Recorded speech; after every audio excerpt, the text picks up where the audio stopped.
Hello everyone.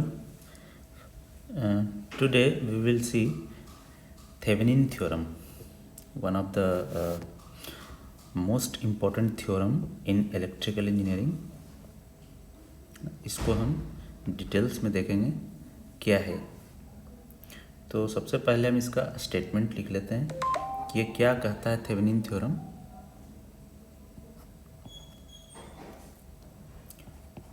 It states that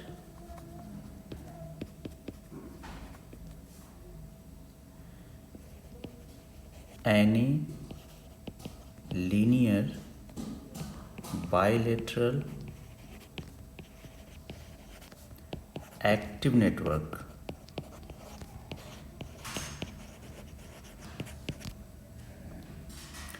having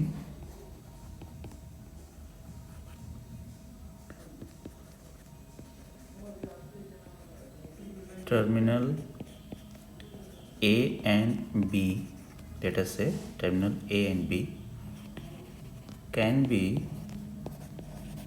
replaced by a single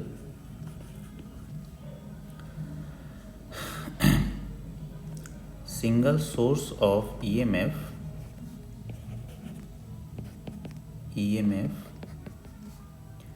VTH, जिसे हम लोग Thevenin voltage भी कहते हैं, इन सीरीज विथ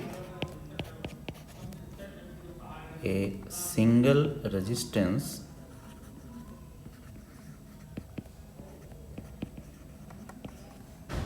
RTH, है ना, across terminal A and B। ठीक है, तो ये है इसका स्टेटमेंट, सिंप्लीफाइड स्टेटमेंट, है ना, क्योंकि स्टेटमेंट में कोई ज़रूरी नहीं है कि A and B का यूज किया ही जाए।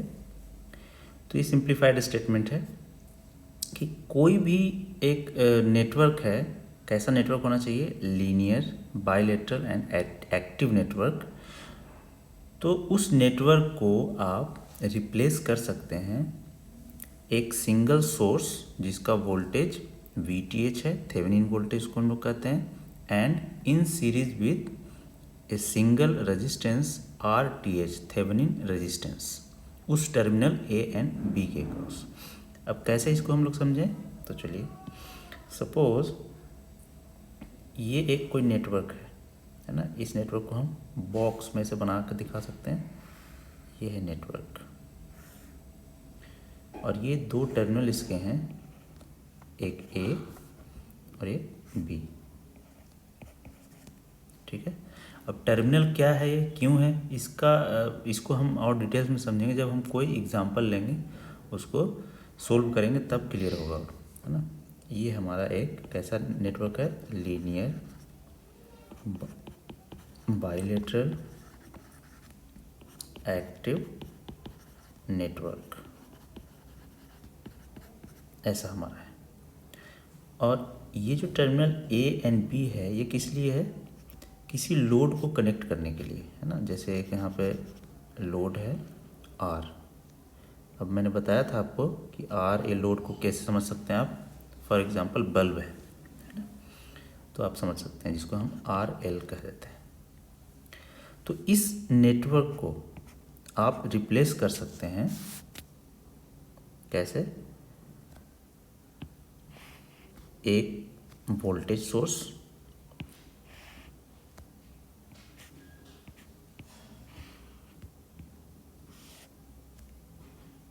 और एक इसके सीरीज में सिंगल रेजिस्टेंस, है ना, ये है। इस तरह से इसको रिप्लेस कर सकते हैं आप। ये टर्मिनल हमारा A और B, यही टर्मिनल है, और ये जो वोल्टेज सोर्स आपने बनाया है, इसको VTH और रेजिस्टेंस को RTH आपने इस तरह से रिप्लेस किया है। इक्विवेलेंटली इस नेटवर्क को आपने थेवेनिन थ्योरम के अकॉर्डिंग इस तरह से रिप्लेस किया है।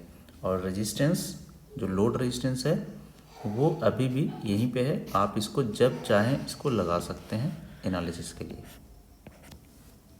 ठीक है। आर एल में कोई चेंज नहीं किए, R L as it is है, क्योंकि ये लोड है, लोड को आपको लगाना होता है टर्मिनल ए एंड बी पे। तो ये सिंप्लीफाई करने के लिए, किसी भी नेटवर्क को सोल्व करने के लिए एक मेथड है। अगेन यही हमारा है,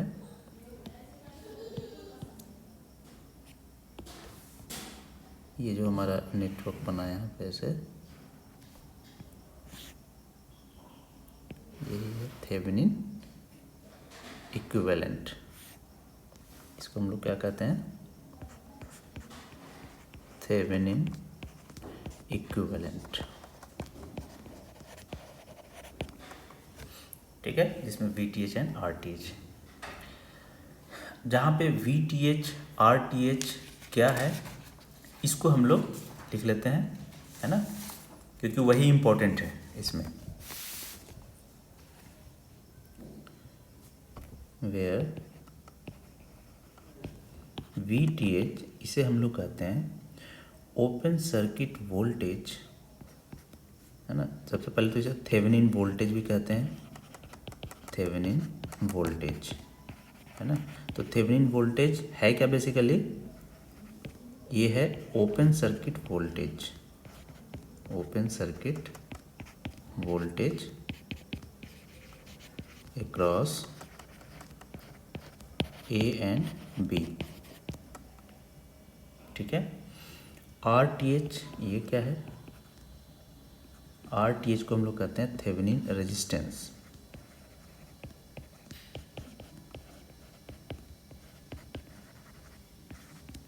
ठीक है। और ये है बेसिकली क्या?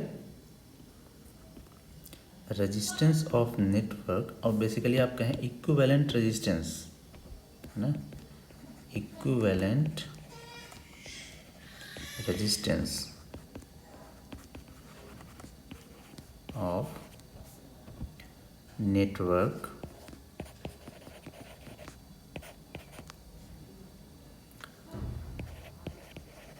seen from terminal A and B, है ना, with load removed and, ये इम्पोर्टेंट रहेगा यहाँ के लिए, एंड इंडिपेंडेंट सोर्सेस, साथ साथ ये भी करते हैं, इंडिपेंडेंट सोर्सेस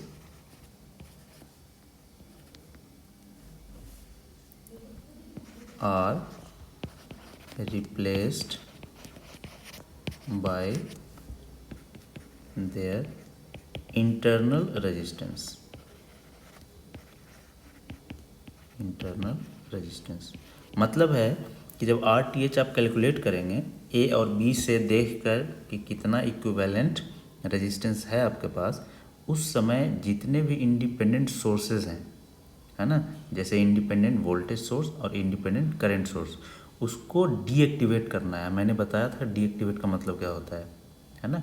डीएक्टिवेट का मतलब होता है कि उस सोर्स को रिप्लेस करना है इंटरनल रेजिस्टेंस से। और अगर आइडियल सोर्स है तो क्या करेंगे? वोल्टेज सोर्स को शॉर्ट सर्किट करेंगे, करंट सोर्स को ओपन सर्किट करेंगे, है ना। सेम प्रोसेस यहाँ भी करना, जैसे हमने सुपरपोजिशन थ्योरम में देखा था।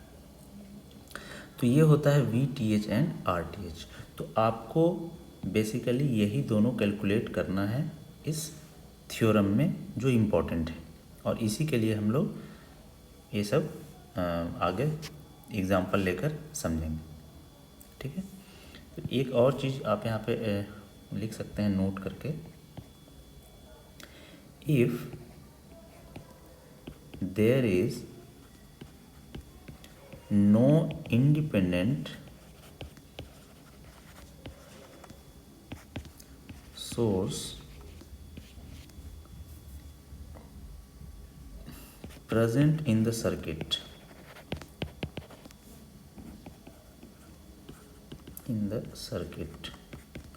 then V T H will be zero. Directly आप कह सकते हैं वी टी एच जीरो होगा, है ना, थेवेनिन वोल्टेज जीरो होगा। तो अब हम एक एग्जांपल लेकर समझते हैं कि कैसे हम थेवेनिन थ्योरम को यूज करते हैं किसी सर्किट में। ठीक है, तो अब एक हम एग्जांपल लेंगे।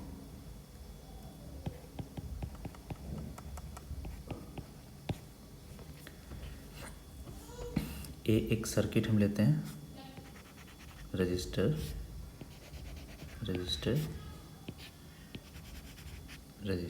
और यहाँ पे एक वोल्टेज सोर्स है ना, वोल्टेज सोर्स, ठीक है। और यहाँ पे लगा हुआ है एक लोड आर एल, है ना, और यही टर्मिनल है ए एंड बी। ये है R3 suppose, R2 and R1 and this is your voltage V। ठीक है, तो अब इसमें क्या करना है, फाइंड करना है current, voltage and power loss. ठीक है, इन लोड में, लोड क्या है, RL बेसिकली, ये है लोड। इस लोड में कितना करंट फ्लो होगा, कितना इस पे वोल्टेज मिलेगा और कितना इसमें पावर लॉस होगा, ये फाइंड करना है। ये आपका टारगेट है। एग्जांपल हमने ले लिया है। चलिए मैं इस एग्जांपल को नीचे वाले अगले पेज में कर लूँ। ये है आपका एग्जांपल। अब इसको हम लोग देखते हैं कैसे थेवेनिन थ्योरम का यूज करके हम इसे सोल्व करेंगे। सोल्व तो हम किसी भी मेथड से कर सकते हैं, है ना। यहाँ पे हम थेवेनिन थ्योरम पढ़ रहे हैं तो हम थेवेनिन थ्योरम का यूज करेंगे। थेवेनिन थ्योरम,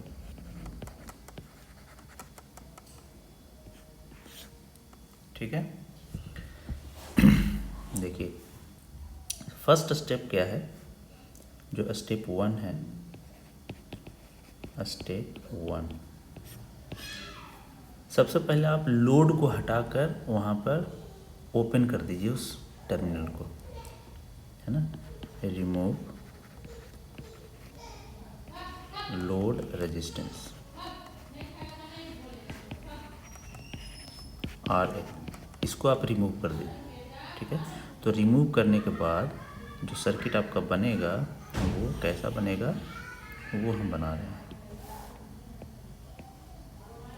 लोड को रिमूव कर दें हम, है ना, तो लोड को हमने हटा दिया। ये लीजिए, तो अब क्या हो गया हमारे पास, ओपन हो गया ए और बी टर्मिनल, है ना, प्लस माइनस, ये हो गया,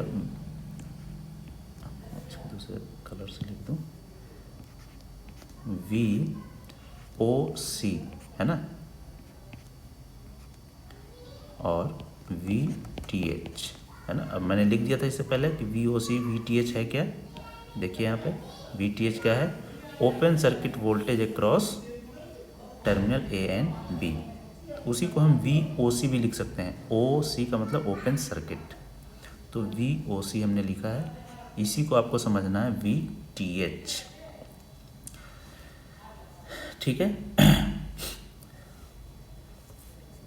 अब स्टेप 2,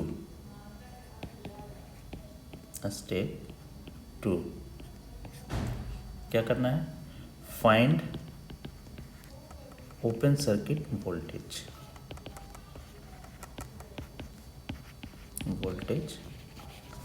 VOC और VTH, है ना, इसका वैल्यू फाइंड करना है। तो अब एक चीज़ समझिएगा कि ओपन सर्किट का मतलब क्या होता है, हम पहले भी बता चुके हैं आपको कि ओपन सर्किट का मतलब होता है यहाँ पे करंट कितना फ्लो करेगा, I विल बी 0, है ना। इस चीज़ को ध्यान रखना है कि ओपन सर्किट होने का मतलब है कि वहाँ पे कोई करंट फ्लो नहीं करेगा।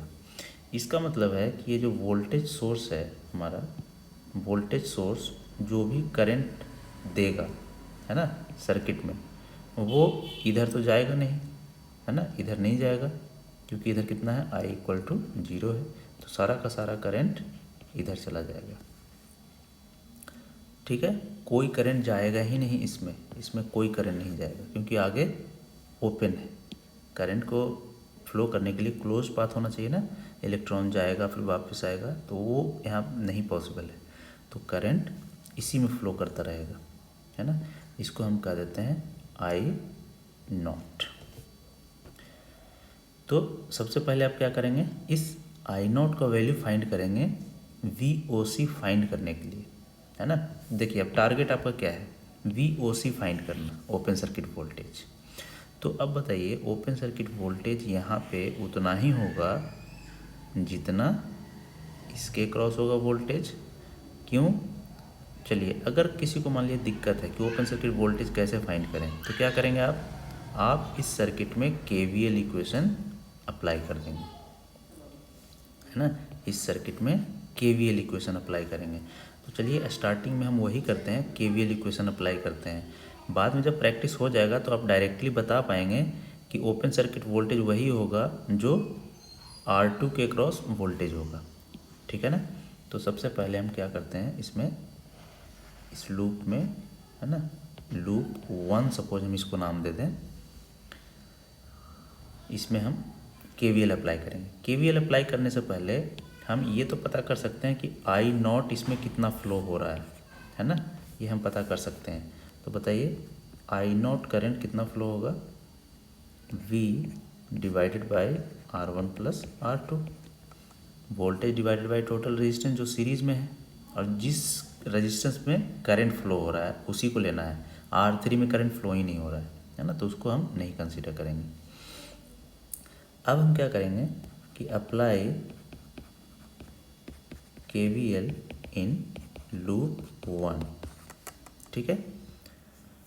तो बताइए कितना हो जाएगा, देखिए करंट फ्लो हो रहा है इसमें ऊपर से नीचे R2 में, है ना। तो इसमें साइन कैसे आ जाएगा, प्लस माइनस। और अब मूव कैसे कर रहे हैं, देखिए इस डायरेक्शन में, क्लॉकवाइज डायरेक्शन में, एरो हमने दे रखा है ऐसे मूव करने का। तो हम R2 में क्या लिखेंगे, माइनस साइन के साथ आई not into R2 plus R3 में करंट ही नहीं है तो हम क्या लिखेंगे 0 इंटू R3, और यहाँ पे वोल्टेज कितना है वो भी लिखना है आपको, क्योंकि VOC आपको वोल्टेज पता करना है। तो हम मूव ऐसे कर रहे हैं इस डायरेक्शन में, तो सबसे पहले क्या मिला, प्लस साइन, तो प्लस माइनस, पहले प्लस मिला तो प्लस हम लिख देंगे VOC, है ना। और ये VTH है तो हम अच्छा होगा VTH ही लिखें इसको हम डायरेक्ट, VTH इक्वल टू 0, यही तो है KVL। तो यहाँ से VTH का वैल्यू मिल जाएगा आई नॉट इंटू R2, और आई नॉट कितना है VR2 by R1 plus R2, ठीक है। ये हो गया ओपन सर्किट वोल्टेज, और इसी को हम थेवेनिन वोल्टेज भी कहते हैं। तो VTH का वैल्यू मिल गया जो हमें एक वैल्यू फाइंड करना था, है ना, R2 by R1 plus R2 into V। Similarly अब हम क्या करेंगे, स्टेप 3। अब देखिए VTH मिल गया, अब हमारा टारगेट है RTH फाइंड करना। तो अब हम क्या करेंगे, ओपन सर्किट जो हमारा टर्मिनल है A एंड B, इसको इस ओपन सर्किट टर्मिनल से देखकर हम पता करेंगे कि कितना इस सर्किट का इक्विवेलेंट रेजिस्टेंस है ना। फाइंड RTH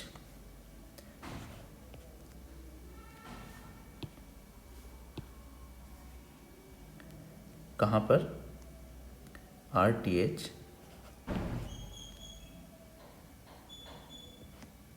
एक मिनट इसको लिखें, find RTH across terminal A and B, है ना, ठीक है। RTH फाइंड करना है। फॉर दैट क्या करेंगे आप, replace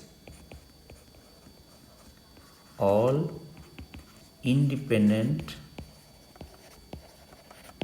sources bye their internal resistance.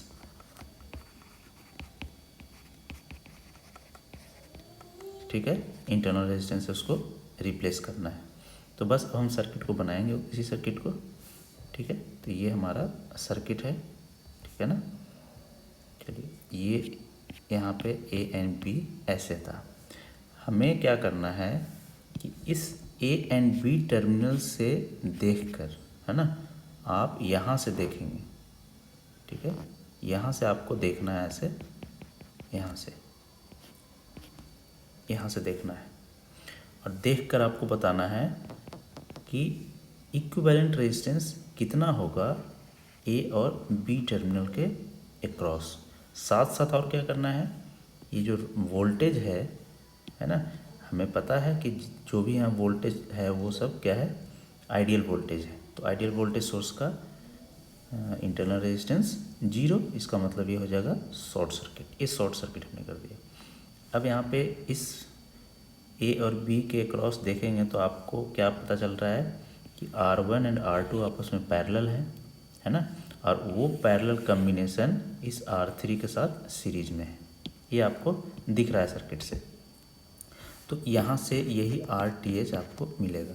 तो RTH कितना हो जाएगा, R1 और R2 पैरेलल में है ना, और ये कम्बिनेशन सीरीज में है R3 के साथ, तो सीरीज में जुड़ जाता है। और हम लोग पैरेलल कम्बिनेशन को कैसे लिखते हैं, इस तरह से, प्लस R3, है ना। तो ये हो गया हमारा थेवेनिन रेजिस्टेंस। ठीक है, जिसका वैल्यू आप कैलकुलेट कर सकते हैं।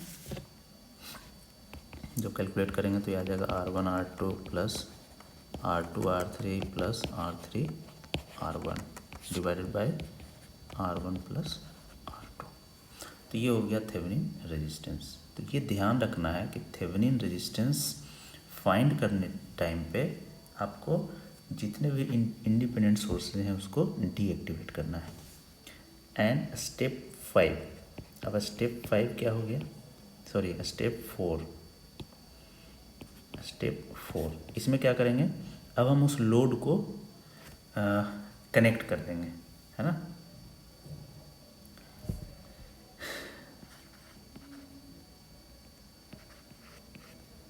कनेक्ट, उससे पहले क्या करेंगे,